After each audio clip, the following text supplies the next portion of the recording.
Welcome back to the Healthy Hustlers podcast. I'm your host, Madeline, and I am so excited to be joined by the most beautiful guest today. She's a personal development coach for self-led women, and she's also a mother, a speaker, a podcaster herself, and we have been connected for about 6 years now, and this is our first time meeting in person. I had to have her on the show because I know she has so much goodness to share with you. So please welcome Kris Byrnes to the Healthy Hustlers podcast. Hello. Hi. Thank you for having me. Thank you for being here with me. How are you? I'm so great. So great. So happy to be here. I know. We're both on the Gold Coast. What a joy. I know. It's so amazing. I love the environment here. I think it's like almost motivating. Every time you come here, you're like, oh, love this energy. It's so true, isn't it? I always say that. I'm like, it's really interesting how different places hold energy. And you might actually feel this being from Newcastle, because where I live, Geelong is actually super similar in the sense of, I guess, way back in time, it was like that factory, working class. And I'm like, I've only started to realize how much places hold certain energies. Yeah. And I'm like, oh, okay, this is really interesting. Yeah. This is why I feel expansive around the ocean, and this in certain other places, which is really interesting. Like the capital cities with the hustle and the bustle and the restaurants and the opportunities and the better food and just everything seems better when you go somewhere different, I think sometimes. I love home. I love where I live, but yeah, I definitely love traveling as well. Yeah, so do I. Now, we've been connected for, about 6 years now. We've been in so many similar circles, similar friendships, years and years of voice messages and cheering each other on. So I have personally just loved seeing your evolution, both as a businesswoman and also, a mum and a wife. Can you give the listeners just a bit of an insight into Kris and the work you do? Yeah, well, thank you so much. That's so sweet to say. So I'm a personal development coach. I have a podcast, Inside Out With Kris, and I mentor women from all walks of life. There is no specific criteria that you need to fit in order to be working with me, but there is one thing that's the key ingredient, right, to stepping into my world and plugging into my vortex, and that looks like you're self-led and you want results and you're ready to make some big transformative changes. We're not here to play small. We are here to get results. And once you step into the vortex, we unpack things at a pretty high frequency. I believe I'm quite intuitive with how I operate, and it's not like anyone else. I don't believe I operate like anyone else. There's no strategy or system that I have to operate or code that I have to live by, right, or work by. I will get you results personally, and you will get the results more importantly, but we'll work to your life and what you need. And I believe that I've built an ecosystem where it's a blend of vulnerability being the superpower and the key ingredient, but also consistency and commitment to self, and just a really good focus on all areas of life, because how we do one thing is how we do absolutely everything. And if you're showing up leaky in your relationship, that is absolutely mapping into your business. And that's really, really powerful in the work that I do and for the women that I work with as well. There's so much that you said then that I want to dive into, especially the consistency thing. But I guess you said you work with self-led women. So those women that are coming to you, what is kind of like one of the, I guess, familiar themes that you see? People pleasing, I think, is a big one. Self-sabotage comes out to play a little bit, and victimhood. I think they all sort of are aligned with the other. If you've got one, you've got the other two most of the time. I feel that, these women are playing themselves down potentially for people in their life in order to not let anyone down or not grow too fast or just not feel like they're sabotaging themselves in their relationship. Sometimes I've found that women really come to me with this thing, I want to grow, but my partner's doing X, Y, Z, and I feel like they're staying still. And I'm like, but it's your timeline. You can grow and your partner can go and do what they're doing. It doesn't mean that you can't go and do it, right? So there's a few different things that they come to me with, but that's probably the main three. Yeah. Let's go there with the people pleasing. What does that look like, and how does that play out in someone's life? Because from a vulnerable place, I've only probably really recently brought awareness to how much I people please. I don't think I would have thought I did. Yeah, so this might rock some boats. 6 months ago, which is so wild, because I would consider myself, I don't know, big on my self-development journey. And I'm like, oh my God, I actually, I had a therapist recently call me out on it. I'm like, oh, wow, this is how it's playing out. But I actually hadn't seen it in my own reality. New level, new devil. There's always room for growth and evolution, right? This could ruffle some feathers. However, from my perspective and my lens, people pleasing is a form of manipulating other people.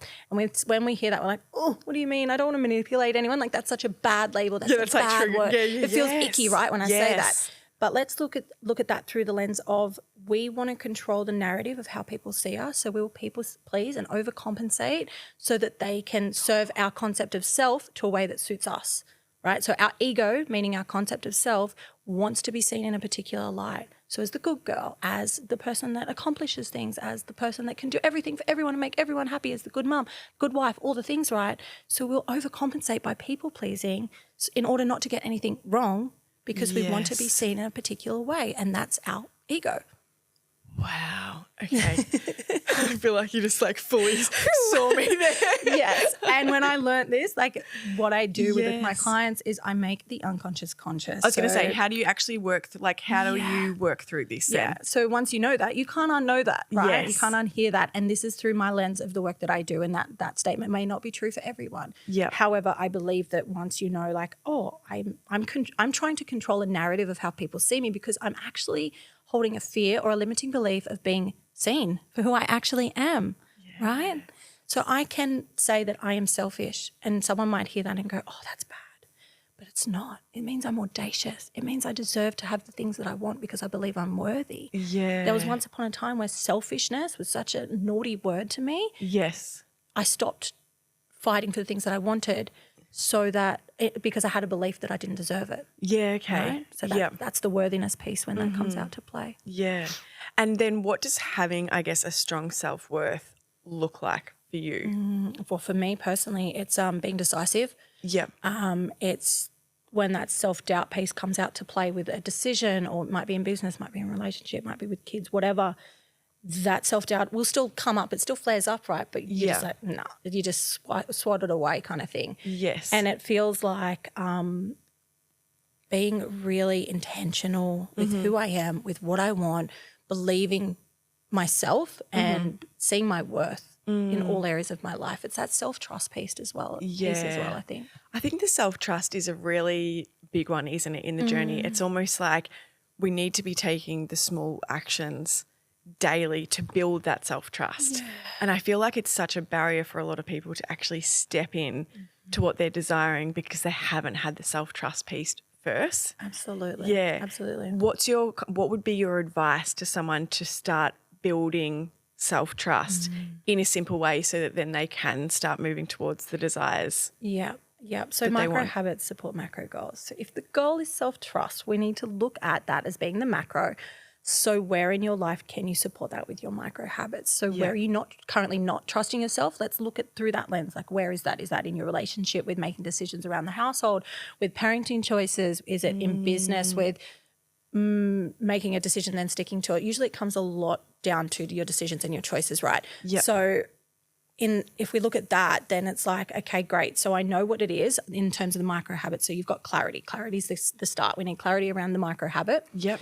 And then it's building consistency. So consistently doing the thing, the decision, the intention, when it feels dysregulating, it feels uncomfortable, it feels icky, you have to keep doing it until it doesn't feel that way. It's like stepping into the gym for the first time. It feels dysregulating. It's like, oh my God, this is so scary. There's so many people. Or you walk into a class and you know you're always going to be 5 minutes late because of school drop-off or something, but you really, like they've said, you can come to the class, you do it a few times where you're late, everyone looks at you, and then after that, it's not as icky, it's not as dysregulating. Like that's just couple of random examples. No, totally. But it's like strengthening that muscle in a way, isn't it? And like just getting better and better at it. Yes. And then once you've got consistency, so clarity, consistency, and then you're confident in the area. Yes. And that looks like you're confident in backing yourself. Yes. In trusting yourself. Yes. Yeah. Because you've done it repetitively. So, over and over and over. Yeah. So it gets built in. I love that.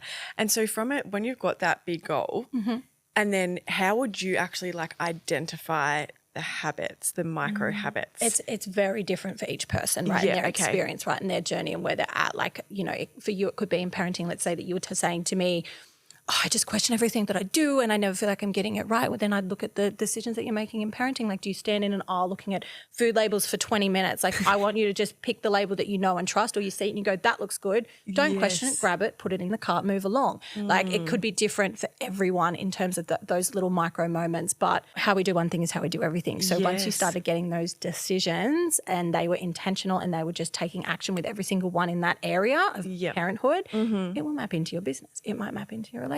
Like, it'll just map across with everything. Yeah, I love that. I love that you said then, just grab the thing off the shelf.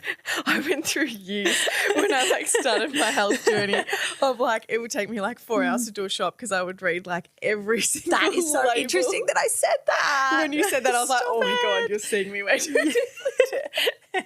But, I used to do that. But I like that you said just grab the thing, because that's also building that intuition piece of trusting your own knowing that you actually almost hold the answers already. You do. But we sometimes are always looking for external validations or factors to give us the answers instead of just trusting our own inner knowing.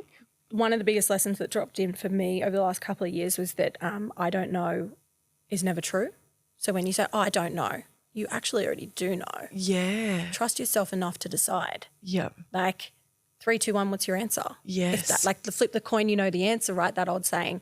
But a lot of people just go through their lives and their journeys not trusting that they have the answers already. Our conscious mind in NLP, we believe that our conscious mind takes in, I think it's 100 and don't quote me on this, please, but 134 bits per second.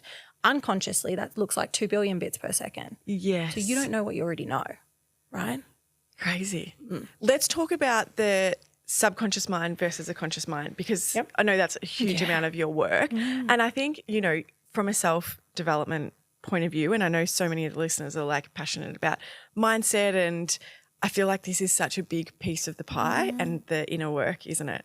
So let's just talk about the difference of a conscious mind, subconscious mind, how the beliefs are held in those, and then how we can kind of rewire them. Yeah, great. So as I just said, the difference between what they actually both take in individually is ridiculous. It's like a joke. But if you think about when you might have had a dream and you wake up and you're like, wow, all those faces were in that dream. That's so random. Who were those people? It's probably people you've already seen that you don't remember consciously that you've seen, right? Wow. That's weird. It's weird. It's so weird to think about. Yeah, right? totally. Or you walk down the street and you sort of look at someone and you're like, oh, I know you, but you've seen them on social media. Yes. So it's in your unconscious and they get brought to the conscious in that light, right? Yes. So that's sort of how I explain it to clients. Now, you might know this, Mads, but between 0 and 7 are our imprint years. So those are the formative years where our belief system is fundamentally created. So that can look like self-worth, fear of judgment, fear of failure, fear of success, all the limiting beliefs and negative emotions. So fear, guilt, shame, all of that's formed between 0 and 7. Now, I can confidently tell you that my kids are totally going to have limiting beliefs because we all do. So what happens then with the belief system is, and this is the easiest way to utilize it as an analogy, is that you're building a brick wall. Okay. So once you have a belief that you're not good enough, let's say, yes, your unconscious mind will always take the path of least resistance. So it's going to be fighting to find evidence that you're not good enough because it's got a belief. And it also doesn't process your unconscious mind. It doesn't process negatives. So what that looks like is, I'm not good enough. Okay, that's great. Yay, let's celebrate that. Let's find more evidence we're not good enough. And it'll keep filtering that through as not good enough, not good enough. So by the time you're 14, you've got a brick wall built of not good enough. And then by the time you're 21, the brick wall's even bigger. It's this house by now, right? So when we find evidence that we are good enough, right, let's say we're commended on something or we celebrate something, those milestones, those good enough pieces, those brick walls are a lot smaller than the massive building that's already been built. So it takes a long time, obviously, reaffirming to self the things that are good enough and rebuilding and rewiring that belief system. Yes. Yeah. And what are some of the practices that you'd use to actually start rewiring that? So say if you get to your, the ages, I don't actually know how old you are. I'm 35, which I'm I don't like to admit very often. 32. But we get to this stage of our life, maybe a bit younger, we realise we've got these limiting beliefs that have been actually holding us back and sabotaging us for quite a long time. How do you start rewiring those beliefs? Yeah, so I utilize a process from NLP, which is called Emotional Change Therapy. So very similar to timeline therapy, which I believe was invented by Tad James in 1970 from memory. Sorry if I got that wrong, anyone that is listening. And timeline therapy is fantastic, but ECT or emotional change therapy just takes is a faster, more speedier result, very similar. Okay. It's a visualization process, so sort of similar to a meditation. I kind of like to explain it as it's not scary at all. Visualization process that releases stagnant trauma and limiting beliefs, which is really empowering. It takes you back on your timeline and takes you to memories that have potentially been repressed and they've been locked in for protection. Whether they're big things or small big things, I like to say, because they're still big for little you, but they're not that big of a deal. Great example of this is one of my clients had a memory come up during ECT, and she was plaiting her little sister's hair, and she was learning to plait. So she was probably about 6 or 7. And her mum was running late, so she's racing her out. She's like, come on, we've got to go. And she's like, I can do it. I can do this. I'm learning. Like, I can get it done. And her mum took over and finished the plait, and they raced out the door. That was where her core belief of not good enough started. Oh, wow. Yeah. So small, big thing, That's mind-blowing to like of how insignificant that moment actually is as a mother in that moment, and then the impact that it actually has. Wow. So then her unconscious mind seeked evidence that she wasn't good enough. And continued to seek that throughout her life, building that wall. Yes, absolutely. So when you're taking your clients through this process, am I right in saying it's like quite a deep meditative state? Yeah. And they don't know what's going to come up? That's similar? Correct. The unconscious will bring forward what needs to be dealt with, essentially. Yes. At that Okay. time. Yep. And so did your client have any memory prior to this experience? Wow. Of that. So she would never been able to pinpoint an experience like that that's held this belief. Yeah. That's the way crazy. that you feel at the end of it, it's very releasing. It's very empowering, potent in terms of, my clients have gone from just a complete emotional low, right, to doing a couple of processes around certain limiting beliefs to going on and having the best week in terms of their business or their relationship or like taking action and doing a lot of intentional things or, reaching all their goals for the week and hitting those micro habits kind of things. So it can be really powerful. Sometimes you just need to release what's holding you back, and that's the things that have been locked for protection unconsciously, right? So it's not something that you're aware of yet. Yes. But once it's brought up, you can release it and let go and Amazing. Because it's almost like over time, I guess, and correct me if I'm wrong here, but we have, our true self. And then over time we like have these different armors that we start to hold on from like society, thoughts, parents' thoughts, beliefs, and we hold on to these stories, and that blocks our true self. Is that correct? Absolutely. And like when we think about, let's say that a client came to me and she's like, I've got this business idea, I really want to do it, but I'm terrified of what people think. I'm so scared of what my mum will like. It's risky. Like my partner doesn't agree. Like he's told me it would be a shit idea because he saw someone else do it, but I really want to do it. Let's say it's that. Yep. Right. My take on that is like, let's imagine a lounge room like this, but there's a fire and there's a blanket and it's really, really warm and you feel safe in the comfort of the warmth. Yes. You don't know what's outside the door. Yeah. But where you're sitting right now in this room is self-doubt. Yeah. Fear of judgment. Yes. No success, no results, no change. Yeah. You feel crap. You wake up every day unfulfilled. There's all of that, but you're safe. You're safe. Right? So are you gonna stay here where it's nice and safe and cozy because you don't have the evidence because you haven't created it yet that you can go outside the door and get what you want. Yes. Okay. This is an interesting one because I'm a Cancer sun. Same. So safety is a big Of course. It doesn't surprise me. Not at all. But safety is a really big thing, and I think I'm in the sun in the 11th house. So like basically the astrologist I work with, she's like, you have to put safe in front of everything for you. So safe in love, safe in relationship, safe in, home, all of these, which is a really interesting thing when you then come to the subconscious and limiting beliefs, because it's like, even if it isn't necessarily safe, if it's what my brain or subconscious mind has told me, conscious mind has told me is safe, it's like I'll continue to look for those strategies to keep me in that, even if it's not fully safe. So you self-sabotage. So I you don't get the result that you actually want. that you actually desire. Yeah. So I found that's been a big part of like my journey is like, okay, well, what does safe, like, do I desire that to actually feel like so that I can get the results that I want? Love that. Yeah, which has been kind of really interesting. But it's then also bringing awareness to the things that I'm doing to self-sabotage my behavior or my results. So I'd love to go there with you around the self-sabotaging, because I think that this is a big one, especially when we are kind of like starting out on this personal development, self-improvement journey. It's all well and good to, you know, have these things or goals that we want to work with, but we can easily fall back into that self-sabotage because it's like, well, either not feeling worthy of it, or there's that fear of judgment. I feel like that's a very common one, the fear of judgment, the fear of like really shining. And so how do you deal with those self-sabotage, like allowing people to bring awareness to what it is that they are actually doing and how they're blocking?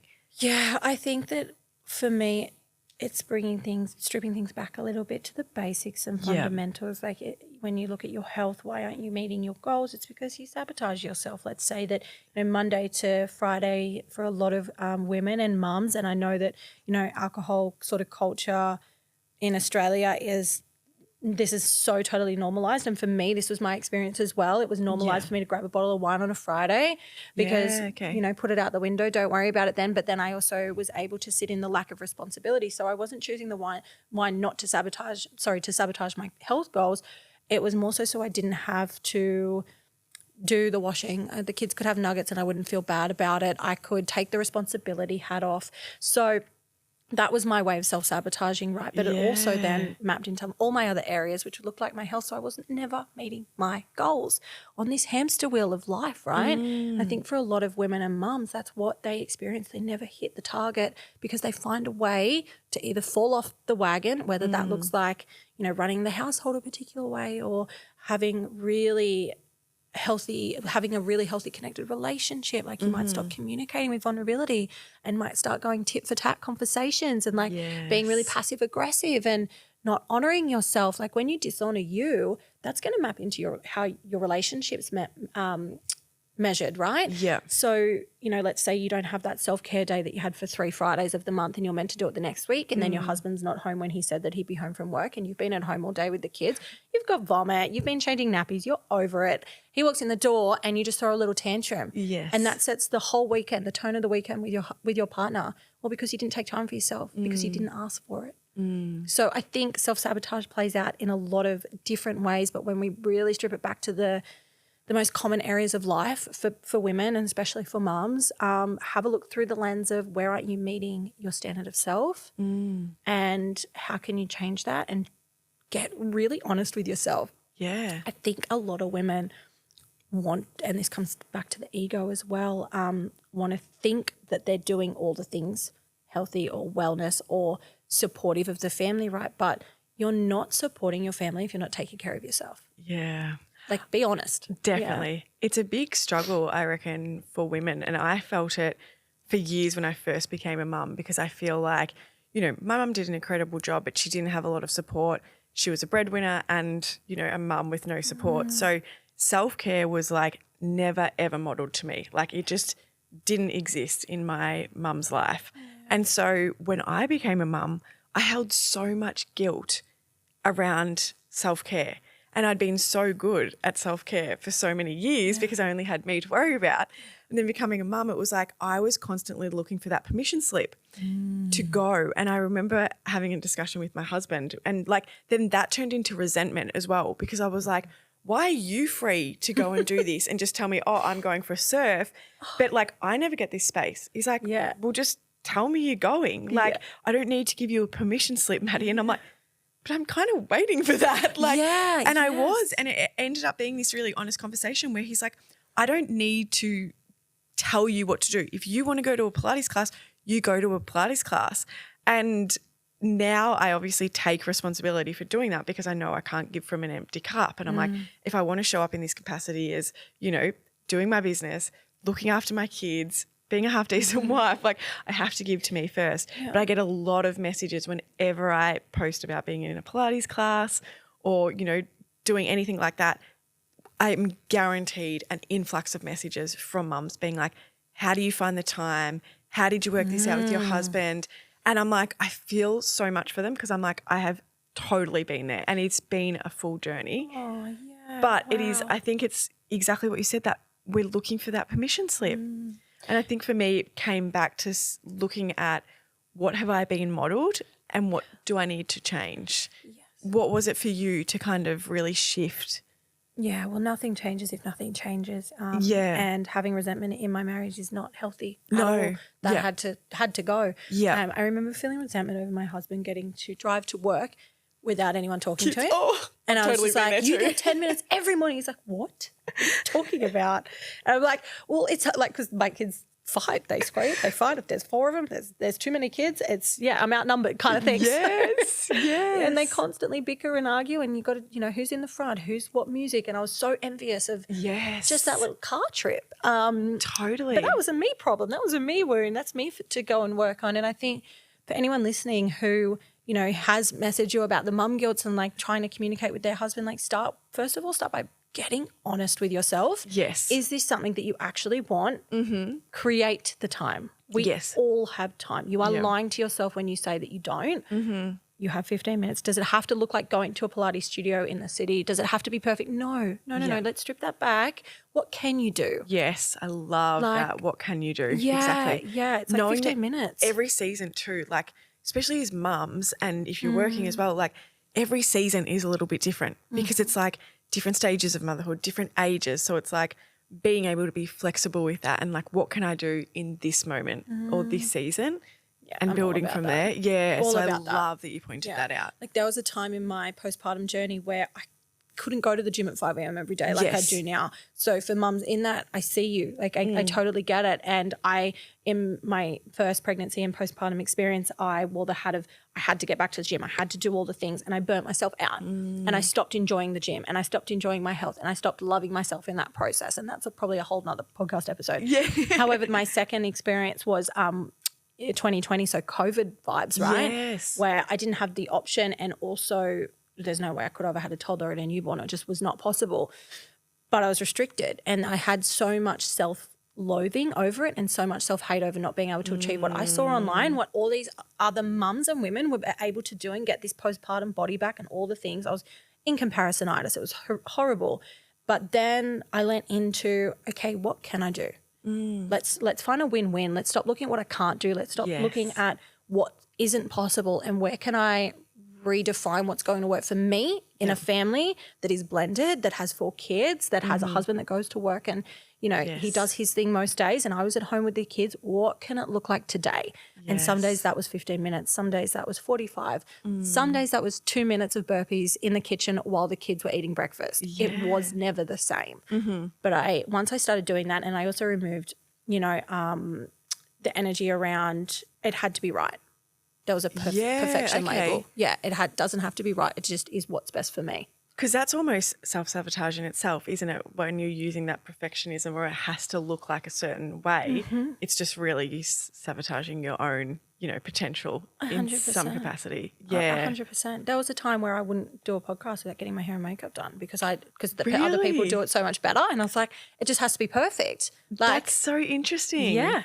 Isn't it funny how we make assumptions on how things should be from what we see online. And it's funny because I work with a lot of clients now who want to start a podcast.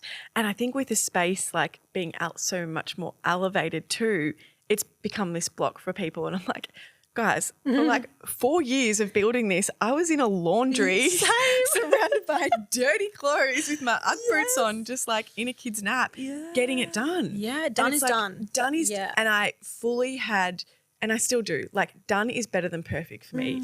Perfect does literally not exist. There is no point in trying to strive for it.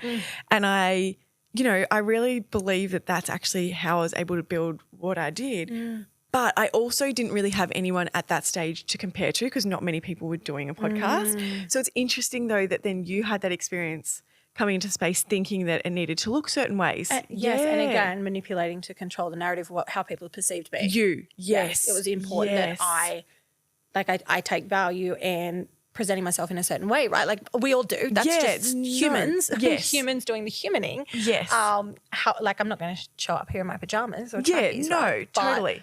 But it was just really playing out the role to myself of having to get everything spot on, get everything perfect, to that perfectionism.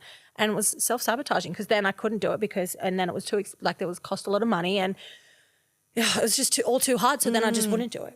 So it wouldn't happen. And then that becomes almost like this open loop in your mind because you're constantly thinking about wanting to do the thing, but then never actually taking the action or moving the needle on the thing. Absolutely. Which I find is like energetically, that is so draining. It took me 4 years from wanting to start a podcast. Really? Yeah. Like 4 years of talking about it and researching it and needing everything to be perfect. And I just didn't. I just had to start. So what was the thing for you that really started to break that cycle of perfectionism? Because I feel like this is something that a lot of people would be really resonating with. And I know even as a mum, I've never really had that the perfectionism wasn't a big thing for me, but I've got a daughter who is like a stallion Virgo. She's like every house is in Virgo. So perfectionism from a very early age has been like the hair, the drawings, everything is like, so there's a lot of conversations around it's like perfectly imperfect or it's your version of perfect. How did you bring the awareness and what were the first steps you took to really break that cycle? Yeah, familiarising myself with there's no failure, only feedback, and taking each and every mistake or error or, fuck up. It was like, how can I learn from this? Okay. And adopting that mindset of where's the lesson? Right? Like it didn't change until I started adopting the mindset of like, cool, so how can I do different? How can I be more intentional with this thing next time?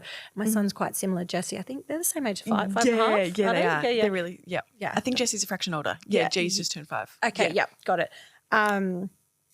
Jesse started playing NRL this year. Yes. And the parents will laugh if anyone is listening that watched my son play NRL for the first half of the year. The tantrums, if he did not get a tag or he did not get the try, like meltdowns, and we're like, oh, he's just too young. It's just not for him. Like me and my husband on the sidelines going like, maybe this isn't for him. But he had a worthiness piece around if it's wrong, it's wrong. Everything's wrong. And I was like really understanding and able to have some awareness around like, oh, okay, he doesn't understand that just because he didn't get the tag when he chased it, that's okay. It's like, so we started the mantra, there's no losing, only learning. Oh, that's nice. Yes. No losing, only learning. I like that. Yeah, no losing, only learning. So now I say it for a lot of things, right? Yes. So with, writing his name or he does it backwards letter or something, there's no losing, only learning. And we say it really like casually. We don't go too hard into it because now he's built the mantra. It's embedded, so he says it. Yes. And I don't know whether this is a thing that changed his attitude in the sport or he just started getting better. Yeah. But I think it got either either. He, the tantrum stopped and he started really enjoying it. So that was good. That's awesome. And isn't it like, it's so interesting because like over, with adults, if we're going to rewire something, we have to say it over and over and over and over.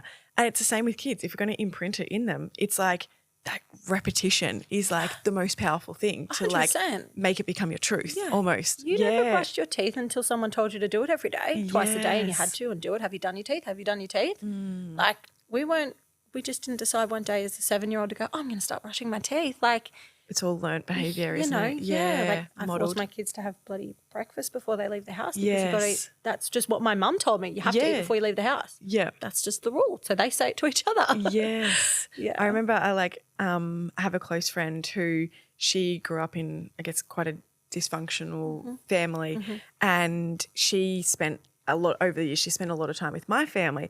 And she said to me one day, she came on a family holiday with us and we were out for dinner. She said to me after dinner, my mum's like quite firm with like, I guess, rules and manners and stuff like that. She's happy to kind of tell people what she thinks in a beautiful way. But we left this dinner and my friend's like, oh, I really have to tell you, like, I've learned so many table manners from being around your family and especially your mum. Yeah. And I was like, oh, okay. And I'm like, that's so interesting because for me, that's just like, that stuff's ingrained from like, which I know is such a privilege, but ingrained from the get-go. We've always sat down at a table, always, had to practice table manners out for dinner. And I'm like, what do you mean? And she's like, oh, well, like I didn't even realize until she started school that like burping and farting out loud was rude almost. And she's like, I had no table manners. So like things like eating with your mouth open, using phones, talking over people, like all of these things that we just so take for granted as adults of knowing what to do. I'm like, just reminded me of how much this is actually just learnt behaviour from a childhood. And if you, like, exactly like you're saying with the brushing the teeth, if you haven't been modelled that and consistently shown that, how are you meant to know that that is polite or, you know, like common polite human behaviour? Yeah. Yeah. So when you touch on that with the teeth, I'm like, it's wild. Like, you know, when we actually break it down and think of it like that. Yeah. Yeah. I know consistency in, you know, like all of this kind of work, especially if you are working on improving yourself, if it's 1% better every day or if it's, you know, just committing to the journey of being better, it requires consistency, healthy habits, positive mindset. We have to be consistent with it. Yeah. I find that that can often be a really hard thing. I know personally it can be. I know it is for, you know, a lot of people that I speak to. How do we make something consistent? I think in my experience and for the women that I work with, I believe that finding anchors that support you when you are in a state of dysregulation. Yes. And for having that mental toolkit. So it's like, yeah, okay, everything's in overflow. That was a absolute hell of a day. Okay, what do I need? And knowing to tap into, okay, what do I need most? Or having the notes in your phone or literally having it in the back of your mind as that mental toolkit. I need to get outside. I need some air. I just need fresh air. I need a minute to myself. What does it look like? How can I regulate? How can I self-soothe? And then get back into, okay, 3, 2, 1, show up. What's the next thing I need to go and do? Yeah, okay. It's building that habit again. Yeah, I can draw on lots of different experiences recently, but one where I was in Sydney. I was shopping with my eldest stepdaughter. She just turned 14. It was a surprise to take her to the city for the night. This thing for her and I to go and do together. Really special day. Yeah. Took her out for lunch. And I got a call. It was 6 o'clock at night. My husband had also gone up to his farm, so he was 6 hours away. Yes. And my mum had the 2 little kids in Newcastle. So for reference, for anyone listening, Newcastle and Sydney are 2.5, 3 hours away from each other. And I got a call from my mum. I've just called an ambulance. Jesse fell off the monkey bars. He's definitely broken his arm. Like, you need to come home. Poor Kel, poor little darling. She was disappointed, but she's like, I get it. He's going to hospital. Like, we need to go. Yeah. So we left, but I don't confidently drive in the city. So I was in like shaking, like complete dysregulation state of mind, right? Where I was panicked. My son is screaming for me in the background of this phone call while the ambulance is talking to me. Like, yeah, you can like resonate. Like my soul left my body. I'm like, just how do I get there faster? Like, but also don't want to speed. Like, I've got my child in the back of the car. Like, what, you know, didn't all the layers to that, right? Like, couldn't have gotten any worse. Well, it could have absolutely been worse. No, I know what you mean in that moment. But in that moment, it was full on, and I was in complete state of dysregulation. And I drew on my mental toolkit. What do I need in this moment? I said to Carl, I'm just going to go and get a cold bottle of water, and I'm just going to go and take a minute, and then we're going to get in the car. Yep. And then as soon as we're in the car, I popped in a headphone and I had a meditation on, just like something really, just soft music. It wasn't even talking. It was just soft music. I just needed to take some big breaths, some really big breaths, and just refocus, realign. And after I did that, I was able to regain control of my emotional state. And I was like, cool, so what's next? And I was fine, totally fine.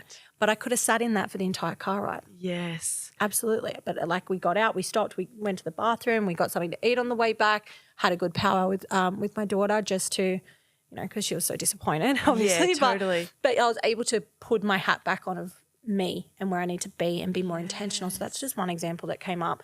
You know, but I think with building that consistency, showing up and doing the thing even when you don't want to, that can play out as well. So like, do I want to get up every morning at 4 a.m. to go to the gym? Absolutely not.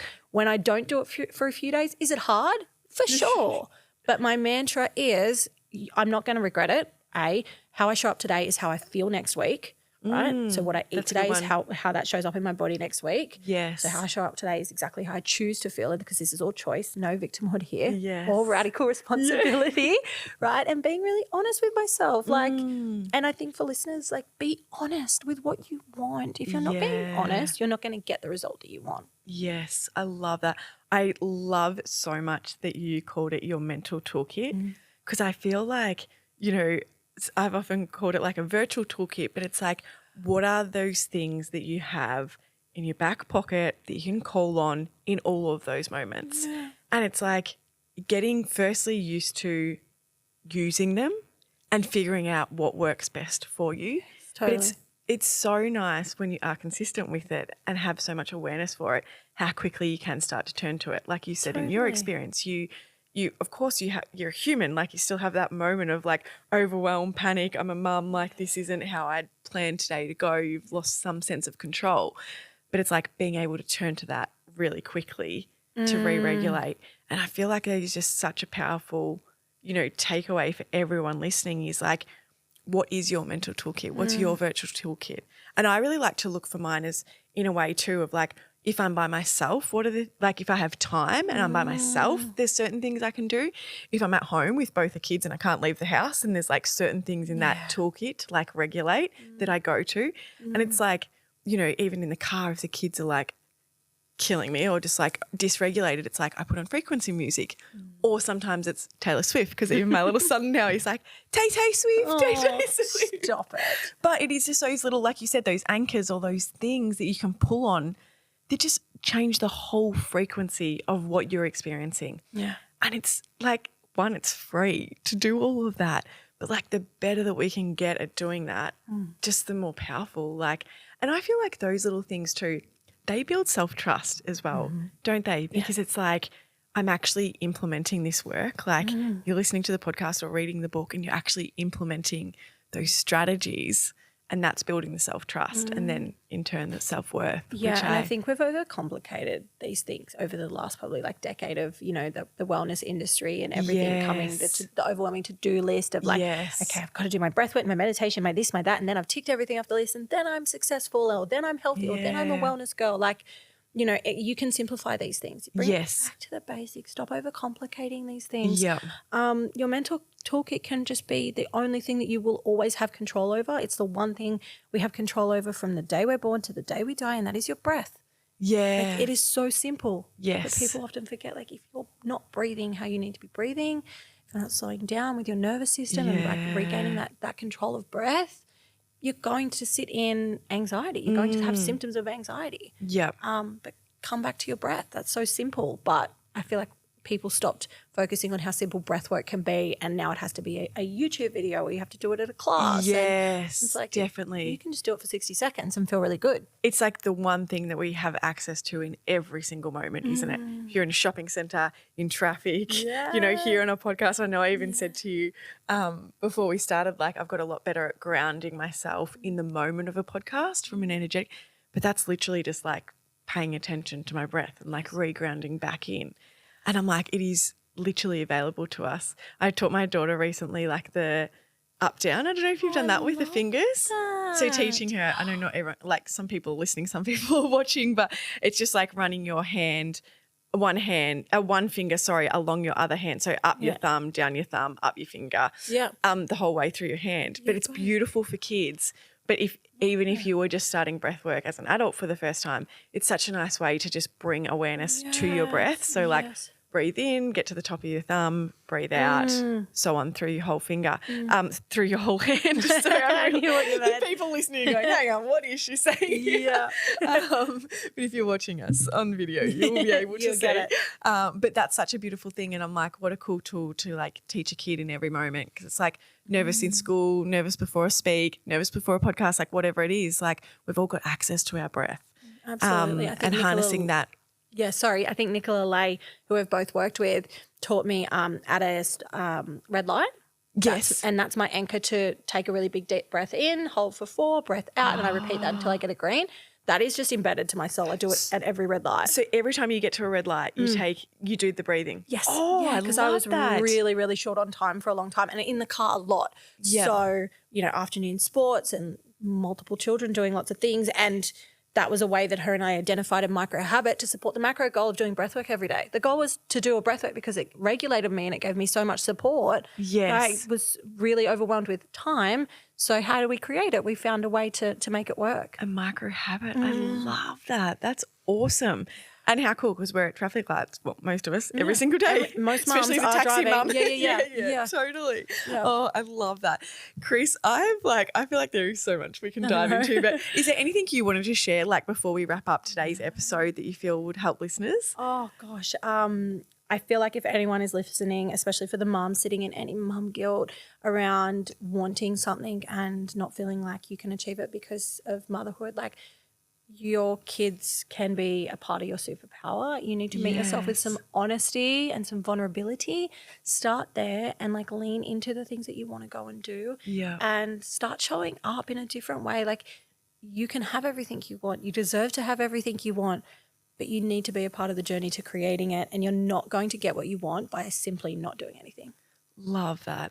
And I know there's going to be so many people listening that are going to be like dying to dive into this work even more. Yeah, great. So like, what do you do with women? How can they work with you? Yeah, look. All the juicy stuff. If you are feeling the pull, like honestly, lean in that little bit further. Go over to my website. I'm sure Mads can put this in the show notes of the episode, insideoutwithkris.com.au.